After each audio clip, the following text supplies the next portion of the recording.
RACF to SAML or the DNS connector or whichever one. I'm sure if you really have the need and you're not going to develop it, then someone else is going to develop it for you. So the question really becomes, what will this look like?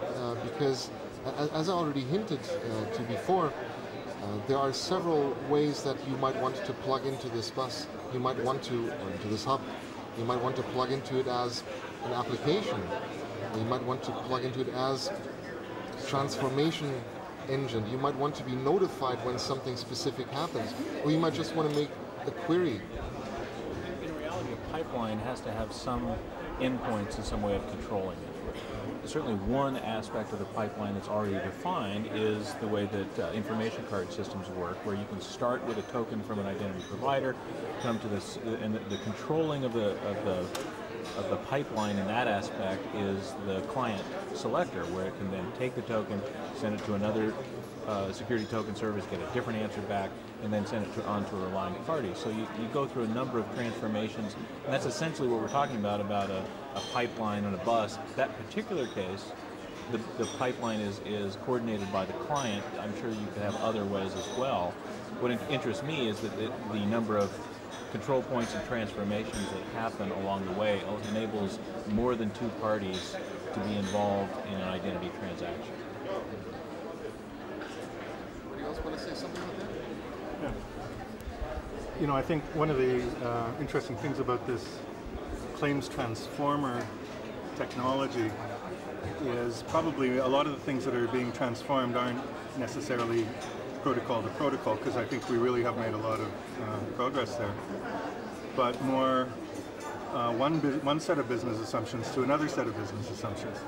And so what I think is really cool is that, you know, Dave could develop a system and Jackson could be providing claims for it, and I could then be actually expressing business logic that controls that system, and Dale's company and my company could be interacting, and these are actually replaceable components, right? So either one of us, somebody could then come along and say, well, gee, I have a much better way to do your business processes, plug it in, and the system, the rest of the system continues to work.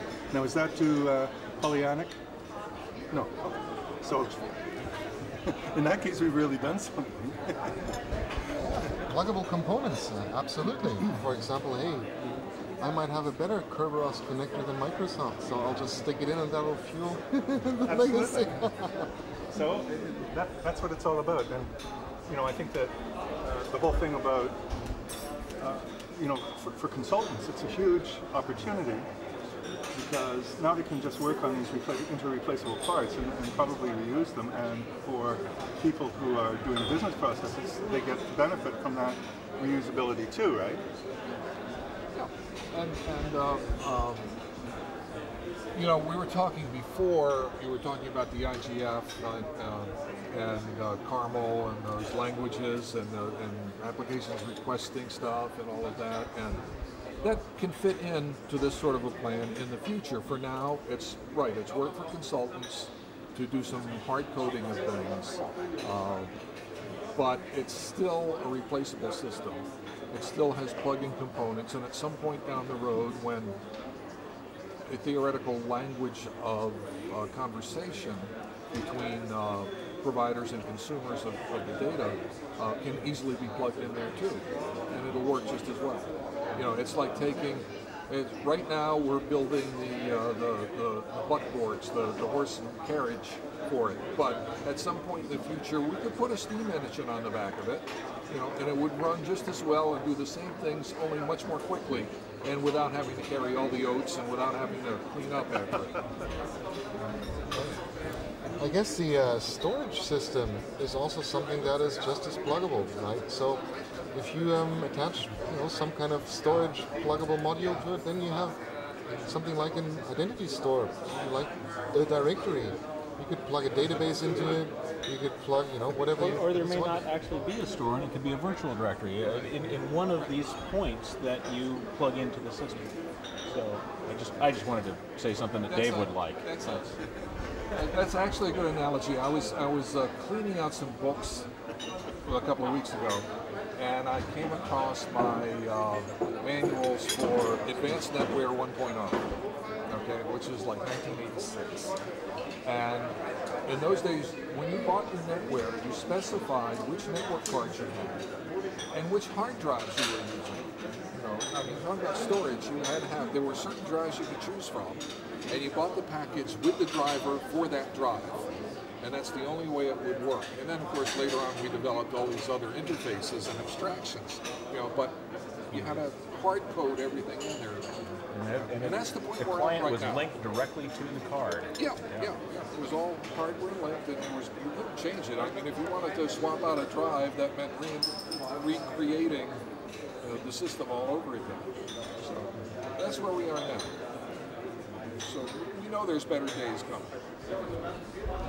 So as we, just as we see storage being something, a module that is replaceable, something that can plug into whatever it is, well, even if it's virtualized, it is still somewhere. Kim, you wanted to say something there? I don't want to throw a wet blanket on this, but I don't think we'll ever get to the place where storage is pluggable.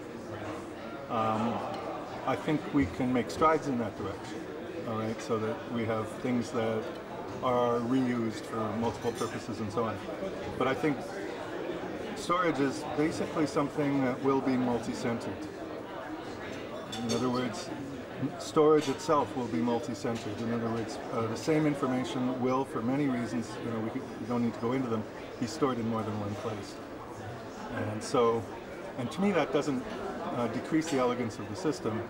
It just indicates that claims, they exist in store as well as in transit. And they have to be negotiated. I think we need technologies for that. So I don't think it's just a matter of saying, okay, for example, if I'm developing an application, I may want a database local to me that has a bunch of stuff in it for easy access. Another person may just want to consume somebody else's store and, you know, use the information. But what I'm trying to argue for is sort of a blend. I just did that to Kim, we have annoy Dave. We have this lovely protocol called LDAP, the Lightweight Directory Access Protocol. I worked on that. Which allows us to have pluggable storage because we don't have to know what's behind the LDAP interface. You know, it's the great Oz of the information world. I thought it was COBOL.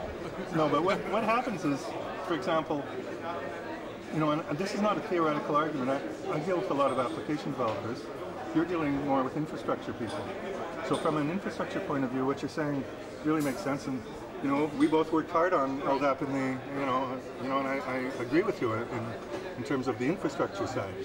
But I just meet a lot of application developers who want to have a database where they can do SQL joins. So they do all these amazing things through joins, and they just throw on a table and then they join one table to the other table, and you can go in and you can say, hey, stop that, you know, start using my LDAP, and they'll say, see you, Dave. You know, back when I was a network administrator 15 years ago, I knew people who used Quattro Pro as a word processor because they were spreadsheet wizards and they did their word processing there. I also knew people who used Word for spreadsheets because they could put tables in there and do manipulations and all of that. You know, just because you can use a particular tool to do something doesn't mean it's the right tool. So are you saying you don't using think SQL processing SQL on is the right- identity data may not be the right way to go. I gotta say something to that as well. So, first of all, where did this come from? When we talked about pluggable storage, I think we meant exactly the same thing. I didn't mean one pluggable storage. If you have a claim that contains 50 attributes, I'll say, hey, attribute number 1, I want it stored in here and in here. Attribute 2 till 49 goes in there, and attribute 50 goes in all of them. It's something like that. And I perfectly agree there are some cases where you definitely want to have